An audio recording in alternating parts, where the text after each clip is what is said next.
Hey, ladies and gentlemen, welcome back to the channel. In today's video we dive deep in the question of could Gary Gensler be on the way out? And who might replace him? Gary Gensler is not having the best 2023. The Securities and Exchange Commission, SEC, chair and his agency have taken some serious hits in the courts lately when it comes to crypto industry enforcement. Which leads to a question.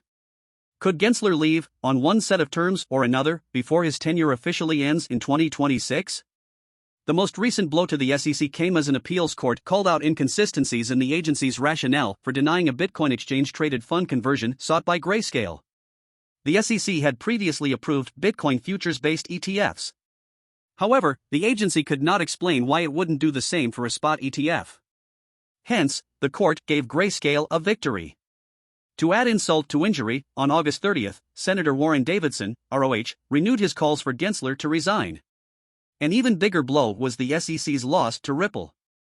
The preliminary court decision challenged the SEC's broad assertion that most cryptocurrencies are securities.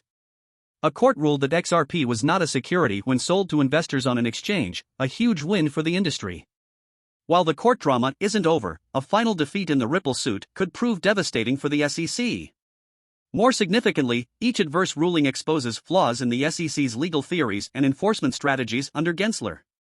Gensler has strived to portray the SEC's stances as natural extensions of existing law. However, dissenting judicial opinions lend credence to the blockchain industry's arguments that outdated regulations require urgent modernization. The SEC soon faces critical tests via enforcement actions against major exchanges Binance and Coinbase. These well-resourced giants have openly embraced a combative posture toward the SEC. A previous SEC complaint against the smaller Bittrex exchange ended in a relatively mild settlement as Bittrex exited the U.S. market. However, the SEC's complaints against Binance and Coinbase closely resemble the Bittrex case, suggesting those larger firms may fancy their chances in court. Already, the SEC failed to fully achieve a requested asset freeze against Binance. Ominously, the agency then took the highly unusual step of filing a sealed motion, hinting at a larger looming case, perhaps involving the Justice Department. This string of judicial defeats also signals potential vulnerability for the agency. Regulated entities may perceive decreasing risks associated with challenging the SEC's authority and interpretations. Firms generally agree to settlements when confident a court fight would prove futile or overly burdensome. However, the SEC's losses could embolden firms to take their chances in the court rather than acquiesce to SEC demands. The chair of the SEC is nominated by the President of the United States and must be confirmed by the Senate. The term for an SEC chair is 5 years. In a discussion with BN Crypto, Hugo Voles Oliveira, secretary and founding member at New Economy Institute, said Gensler had been the most active chair since 2009. And, in particular, he has been the SEC chair who has acted the most in recent times without a congressional mandate. This is not only about crypto, but about all types of market participants being discontent with this leadership, Oliveira said.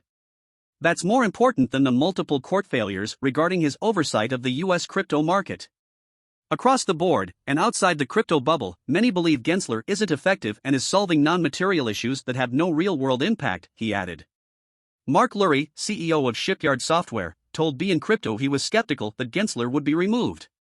So, what if Gary Gensler is fired? President Biden and his Treasury Secretary, Janet Yellen, have so far been very supportive of the SEC's direction under his watch. Despite widespread anger over his tenure, it's unlikely Gary Gensler will get the sack on Biden's watch. However, those in the running for a potential vacancy include Rostin Behnam. He is the current head of the Commodity Futures Trading Commission, CFTC, appointed in January 2022. Gensler was previously head of the CFTC in the Obama administration, and some in Washington see the move as a step up. If Gary Gensler is fired, there are still other options. Another is Annette Nazareth, a former commissioner herself who has sat on the advisory board of crypto mining firm Bitfury. Nazareth is widely known as a moderate in Washington. Her appointment could signal an olive branch to the industry after months of heated legal battles. Of course, if Gensler doesn't leave before Biden exits the White House, and Trump wins in 2024, it would be the former president nominating his successor. One of the lead candidates in that scenario is Hester Peirce, a member of the commission and a Trump appointee. Peirce has long been a defender of the crypto industry and has written many dissenting opinions criticizing regulatory overreach. If you find this video informative, hit the like button, And if you want more updates on XRP and the crypto world, make sure to subscribe to our channel. Thank you for joining us, and we look forward to sharing more crypto insights with you soon.